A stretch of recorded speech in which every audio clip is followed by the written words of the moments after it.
puji bagi Allah. Kami bersyukur kepadanya yang memberikan kemurahan tak terhingga. Kami bersaksi tidak ada Tuhan selain Allah yang memberikan kesembuhan bagi yang sakit. Kami pun bersaksi bahwa Nabi Muhammad adalah Nabi dan Rasul-Nya yang selalu memberikan petunjuk ke arah kebaikan. Semoga salawat dan salam tercurah kepada beliau beserta seluruh keluarga dan sahabatnya. Kaum muslimin sekalian, bertakwalah kepada Allah dan selalu taat serta mengikuti syariatnya. Hai orang-orang beriman, bertakwalah kepada Allah dengan sesungguhnya, janganlah sekali-kali mati kecuali dalam keadaan muslim. Kaum muslimin sekalian, ilmu medis termasuk kategori ilmu yang sangat besar manfaatnya. Kepiawaian seseorang di bidang medis merupakan prestise bergengsi yang untuk mencapainya hingga puncak pendakian diperlukan perjuangan gigih dan melelahkan. Ahli medis masih terus berjuang melalui pendakian anak tangga demi anak tangga untuk mencapai kulminasi dan tingkat tertinggi yang hanya dapat dicapai oleh pejuang yang gigih, yang ulet, yang sabar dan konsisten. Imam Syafi'i rahimahullahu berkata, ada dua macam ilmu, ilmu pemahaman keagamaan dan ilmu terapan kesehatan badan. Ar-Rabi berkata, aku mendengar Imam Syafi'i berkata, aku tidak yakin ada ilmu selain halal dan haram yang lebih mulia daripada ilmu kedokteran. Ada ungkapan, janganlah tinggal di negeri yang tidak ada penguasa yang melindungimu, tidak ada air yang menyegarkanmu, tidak ada ulama yang memberimu fatwa, dan tidak ada dokter yang mengobatimu. Islam menaruh perhatian besar terhadap ilmu kedokteran. Anda bisa melihat bab kedokteran dalam kitab Bukhari, dalam kitab Sahih Muslim, bab kedokteran dari Rasulullah di dalam Sunan Abu Dawud, dan kitab kedokteran dalam Sunan At-Tirmidzi,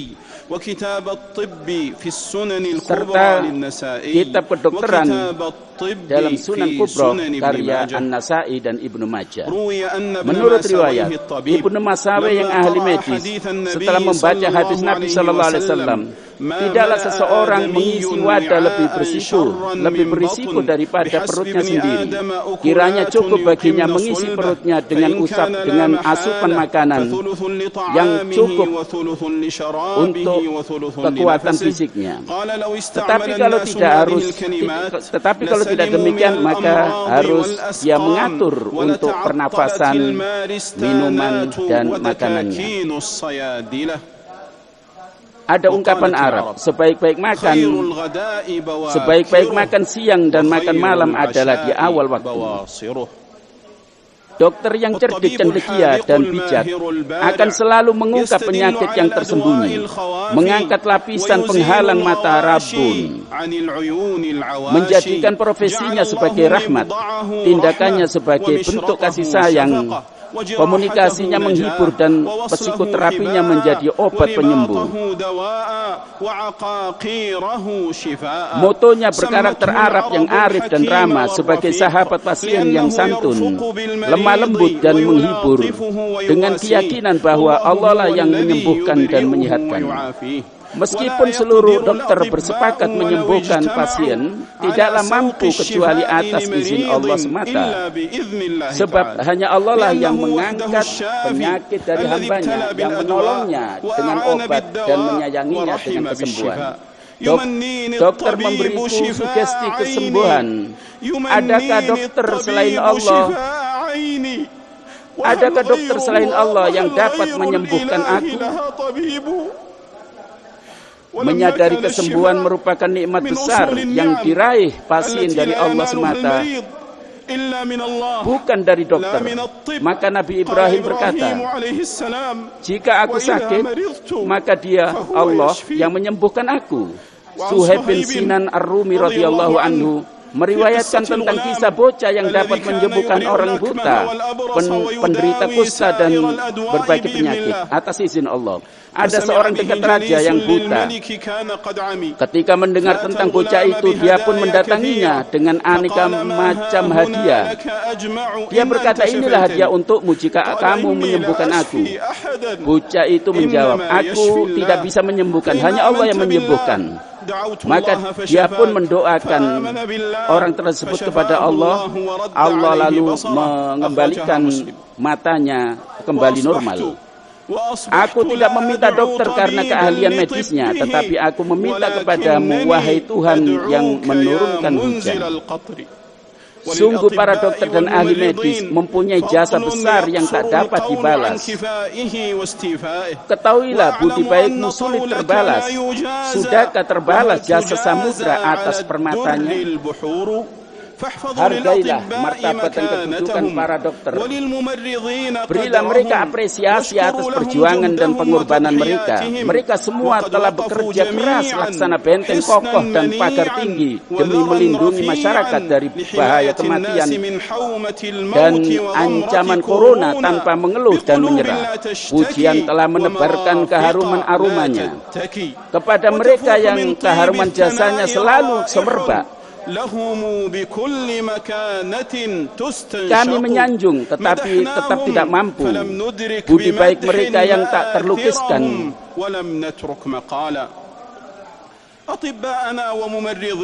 Untaian kata pujian telah tertuju kepada Anda.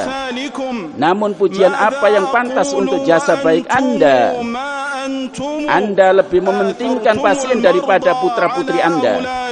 Sikap cinta dan mementingkan orang lain adalah sesuatu yang menjadi keniscayaan. Kaum muslimin berobat sangat dianjurkan. Usama bin Suraih meriwayatkan Rasulullah SAW bersabda, berobatlah wahai hamba Allah, sebab Allah tidaklah menimpakan penyakit melainkan disertai obatnya pula, kecuali penyakit penuaan.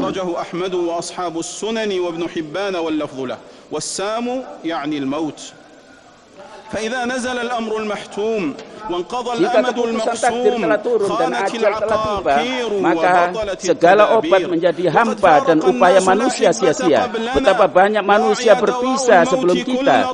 Seluruh dokter tak mampu mengobati. Tidak sedikit pasien yang selamat setelah melewati momen-momen kritis, sementara sang dokter justru wafat. Tidak ada dokter yang tahu obat penyakit. Kalau tahu, tentu mereka tidak perlu berdebat. Kita pun mengandalkan obat ketika sakit, tetapi adakah obat menangkal kematian? Kadang kita memilih dokter. Apakah yang dokter mampu menunda kematian takdir? Tarikan nafas kita hanyalah hitungan waktu. Gerakan badan akan fana. Dokter haruslah memotivasi pasiennya, memberinya sugesti kesembuhan, santun berbicara, menghibur, lemah lembut, menghilangkan kepanikan, dan memberi harapan, serta menenangkan rasa takut. Ada ungkapan mengatakan, kata-kata sugesti dokter adalah separuh kesembuhan. Tersenyum di hadapan pasien dapat meringankan rasa sakitnya, menghibur pasien berdampak positif dan besar manfaatnya. Dokter yang bersikap kasar terhadap pasiennya bagaikan badai yang menerjang dan menjebol setiap yang menghadangnya, tidak memberi harapan dalam jiwa pasien. Siapapun yang menakut-nakuti pasien dengan penyakit yang mengejutkan tanpa mempersiapkan mentalnya terlebih dahulu, sungguh telah memperkeruh suasana batinnya dan memperparah penyakitnya. Dokter harus bersabar dan menjaga hak-hak pasien, menenangkan hatinya, menaruh kasih sayang terhadap pasien yang telah lemah dan mengeluhkan kondisinya. Maka wahai para dokter, bawalah pasien Anda dari himpitan rasa sakit menuju kelonggaran harapan dan dari tekanan penderitaan ke angkasa kebebasan. Dokter perlu memperlakukan pasiennya seperti dirinya sendiri. Jaga harga dirinya, tutupi rasa malunya.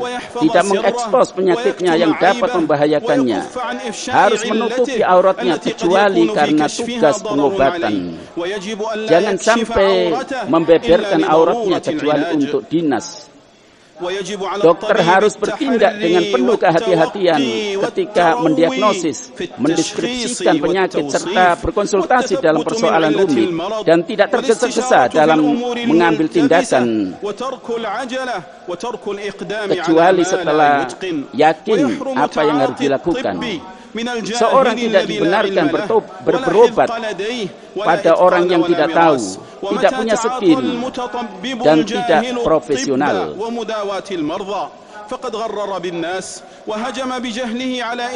Banyak dokter yang melakukan praktek tetapi tanpa ilmu. Hal itu haruslah dihukum dan dibebani ganti rugi. Amr bin Shu'aib dari ayahnya, dari datuknya meriwayatkan Rasulullah SAW bersabda, barang siapa melakukan pengobatan padahal dirinya tidak mengerti ilmunya, maka dia harus menanggung risikonya. Hadis riwayat Abu Dawud dan An-Nasai. Dokter gadungan atau bahkan dokter sendiri yang tidak mempunyai ilmu dilarang praktek dan melakukan operasi bedah. Dokter yang tidak mempunyai pengalaman ataupun ilmu dilarang praktek atau melakukan operasi bedah. Jika tetap melakukannya, maka dirinya telah melakukan tindak kriminal dan berdosa. Dalam hal demikian, dia wajib menanggung segala akibat yang terjadi karena kesalahannya dan kecerobohannya. Dokter yang profesional pun jika melakukan kesalahan yang jarang terjadi pada kawan-kawan sejawatnya, dia harus mengganti. Al-Khattabi berkata, semua ahli telah sepakat bahwa dokter yang melakukan malpraktek sehingga pasiennya menderita akan menanggung risikonya. Orang yang bertindak tanpa mengenal teori dan praktek berarti melanggar aturan. Jika tindakannya berakibat kerusakan, maka wajiblah ia membayar diat. Dokter yang kurang pengetahuan akan menambah jumlah kematian, menanamkan ketakutan dan menebarkan kepanikan. Jikalau luka semakin parah, itu pertanda kelalaian dokter, kesalahan daripada dokter. Dokter tidak diperkenankan memberi obat yang tidak dibutuhkan pasiennya. Tidak boleh melakukan tindakan medis terhadap pasien sebelum memastikan penyakitnya.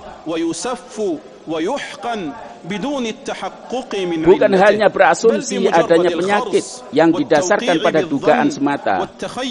Pengobatan penyakit tidaklah dengan dugaan, tidak hanya dengan perkiraan, dan tidak pula dimaksudkan hanya menghilangkan rasa sakitnya, akan tetapi mengangkat penyakitnya secara aman yang cukup meyakinkan sehingga tidak tumbuh atau muncul penyakit yang lain yang lebih serius. Tidak diperkenankan mengeksploitasi pasien melalui pemeriksaan dan analisis medis yang sebenarnya tidak diperlukan dan tidak jelas sasarannya selain hanya pemerasan terhadap pasien. Seburuk-buruk harta adalah harta yang diinvestasikan melalui perdagangan di atas penderitaan pasien. Ada di antara para dokter dan apoteker yang memberi obat kepada pasien dengan harga tinggi sekali. Padahal ada obat alternatif yang lebih murah, yang sama khasiatnya. Hal itu mereka lakukan untuk mempromosikan perusahaan obat agar mendapatkan komisi. Dengan demikian dirinya mengutamakan kepentingan pribadi daripada kepentingan pasien. Sikap demikian itu hanyalah dilakukan oleh orang yang hatinya kosong dari kasih sayang, rasa takut, dan kejujuran memegang amanat. Anas radhiyallahu anhu meriwayatkan, tuturnya Rasulullah SAW bersabda, tidak ada keimanan bagi orang yang tidak menjaga amanat, dan tidak ada agama bagi orang yang tidak memegang janji. Hadis riwayat Baihaqi. Kaum muslimin, Waspadalah terhadap para pendusta medis yang sedang membuka klinik-klinik gelap dan menerima pasien tanpa izin resmi. Mereka mengaku mampu mengobati berbagai penyakit dan menjual ramuan-ramuan obat palsu. Kami memperingatkan kaum muslimin agar berhati-hati terhadap pihak-pihak yang tidak berkompeten di bidang kedokteran. Mereka menawarkan berbagai resep medis melalui media sosial dan menjual produk-produk fiktif yang dapat mengancam nyawa pasien dan membahayakan kesehatan mereka. Mereka menyalurkan produk berbahaya dengan melanggar etika. Waspadalah terhadap penipuan kaum perusak dan melakukan pelanggaran terhadap hak-hak kemanusiaan yang terlindung dalam agama Islam yang tidak boleh diterjang dan tidak boleh dilanggar. Kaum muslimin, Allah telah mematahkan kebohongan para juru ramal melalui Al-Quran sebagai kitab pembeda. Hati-hatilah terhadap mereka, para peramal, pendusta, dan ahli nujum yang mengklaim ilmu gaib dan dapat mengungkap persoalan tersembunyi. Waspadailah para pendusta pengobatan yang menyimpang dari prosedur syariat dengan menambah dan menyisipkan praktik bid'ah yang mendatangkan kemurkaan. Tetaplah waspada terhadap para penipu dan pendusta yang mengaku dirinya bisa mengobati orang yang terkena sihir, kerasukan jin dan penyakit epilepsi dengan cara mencekik, menggantung, mengikat, menusuk, menempelkan jimat dan mengenalkan jampi-jampi dengan berbagai macam ragamnya. Mereka mempraktekkan itu sebagai pengabdian mereka kepada setan. Mereka menjual mantra-mantra penangkal bala. Hanya orang-orang yang pandir saja yang terkecoh oleh propaganda mereka. Imran bin Husain berkata, Rasulullah bersabda, bukan golongan kami orang yang meramal atau minta diramalkan, orang yang menebak nasib atau minta ditebak nasibnya, orang yang menyihir atau meminta disihirkan, termasuk yang mengikatkan buhul. Barang siapa mendatangi dukun lalu mempercayainya, maka dia berarti kafir kepada apa yang diturunkan kepada Nabi Muhammad SAW. Hadis riwayat Al-Bazzar. Orang yang mendatangi para pendusta itu sungguh bersekutu dengan mereka dalam dosa, sebab ia menambah jumlah mereka dan menyalurkan kebatilan mereka. Wajib melaporkan kepada pihak berwajib jika mengetahui sarang mereka, tidak boleh mendiamkan atau menutupi keberadaan mereka. Akan terasa ringan musibah yang menimpa fisik selagi harga diri dan pemikiran kita aman terjaga. Aku sampaikan pesan ini kepada kalian. Semoga Allah Subhanahu wa taala mengampuni kita semuanya. Marilah kita memohon ampun kepada Allah. Sungguhnya Allah Maha Pengampun.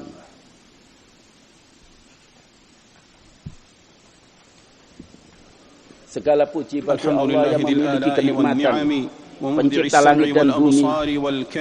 Barang siapa yang memuji Allah, maka akan ditambah rahmat Allah. Kami bersaksi tidak ada Tuhan selain Allah. Kami pun bersaksi Nabi Muhammad adalah hamba dan rasulnya. Semoga salawat dan salam tercurah kepada beliau sebanyak-banyaknya. Selanjutnya, kaum muslimin sekalian, bertakwalah kepada Allah dan taatlah selalu kepadanya. Janganlah maksiat durhaka kepadanya. Kaum muslimin, manusia rawan terkena musibah. Ada ungkapan, selama Anda di dunia janganlah heran jika kenyamanan Anda terganggu. Janganlah menggerutu dan berkeluh kesah jika Anda menderita, dan janganlah berputus asa dari rahmat Allah. Ingatlah sabda Nabi SAW, jika Allah telah mempersiapkan suatu peringkat dari Allah, namun prestasi amalnya belum mampu mencapainya, maka Allah mengujinya dengan cobaan pada fisiknya, hartanya, dan anaknya. Lalu Allah memberinya kesabaran hingga kemudian mampu mencapai peringkat yang semula telah dipersiapkan oleh Allah itu. Hadis riwayat Abu Dawud. Seorang ulama salaf berkata, kalaulah bukan karena penderitaan di dunia, pastilah kita bangkrut kebaikan kelak di akhirat. Qais bin Ubad berkata, momen-momen penderitaan itu menghapuskan momen-momen perbuatan dosa. Janganlah seorang mukmin memohon kepada Allah mempercepat hukuman, tetapi hendaklah memohon kepadanya keselamatan. Anas radhiyallahu anhu berkata, meriwayatkan bahwa Rasulullah sallallahu alaihi wasallam membesuk seorang muslim yang sedang menggigil seperti anak burung karena demam. Beliau bertanya, apakah kamu sudah berdoa memohon sesuatu kepada Allah? Jawabnya, ya sudah, aku memohon, ya Allah, kalau sekiranya engkau akan mengazabku di akhirat, aku mohon segerakanlah azabku di dunia ini. Maka beliau berkata, subhanallah, kamu tidak akan kuat dan tidak akan tahan. Mengapakah kamu tidak memohon, ya Allah, berilah kami kebaikan di dunia dan kebaikan di akhirat, dan lindungilah kami dari azab neraka. Akhirnya orang itu berdoa demikian dan Allah pun menyembuhkannya. Hadis riwayat Muslim. Sakit yang kuderita tidaklah menggoyahkan kesabaranku, dan demam yang kurasakan tidaklah membuat demam semangatku. Jika aku lolos, tidaklah bertahan lama, tetapi hanya lolos dari kematian menuju kematian pula. Marilah bersolawat dan salam kepada Nabi Muhammad sebagai pemberi petunjuk umat manusia seluruhnya. Barang siapa bersolawat kepada Nabi sekali, Allah akan memberinya rahmat 10 kali. Sampaikanlah solawat kepada Nabi Sallallahu Alaihi Wasallam yang akan memberi syafaat di hari perhitungan. Demikian pula kepada seluruh keluarganya. Kami bersama mereka insya Allah di dalam kebaikan. Ya Allah, muliakanlah Islam dan kaum muslimin, rendahkanlah kemusyrikan dan kaum musyrikin. Ya Allah, selesaikan perpecahan maupun perselisihan di antara kaum muslimin. Ya Allah, berilah petunjuk waliul amri kami, pelayan dua tanah suci, untuk hal yang engkau cintai dan engkau ridhoi, ya Allah, dan untuk hal-hal yang menyebabkan kejayaan Islam dan kaum muslimin. Ya Allah, berilah kekuatan para aparat yang menjaga perbatasan negeri kami. Ya Allah, rahmatilah para orang-orang yang telah meninggal di antara mereka. Berilah mereka rahmat dan kasih sayang-Mu, ya Allah. Ampunilah mereka. Ya Allah, jadikanlah rezeki kami melimpah ruah. Janganlah Engkau jadikan orang-orang kafir berkuasa atas kami, ya Allah. Ampunilah orang-orang tua kami, ibu-ibu kami. Sayangilah mereka seperti mereka itu menyayangi kami di waktu masih kecil. Wahai Tuhan yang Maha Pemurah, wahai Tuhan yang Maha Agung, wahai Tuhan yang Maha Penyayang.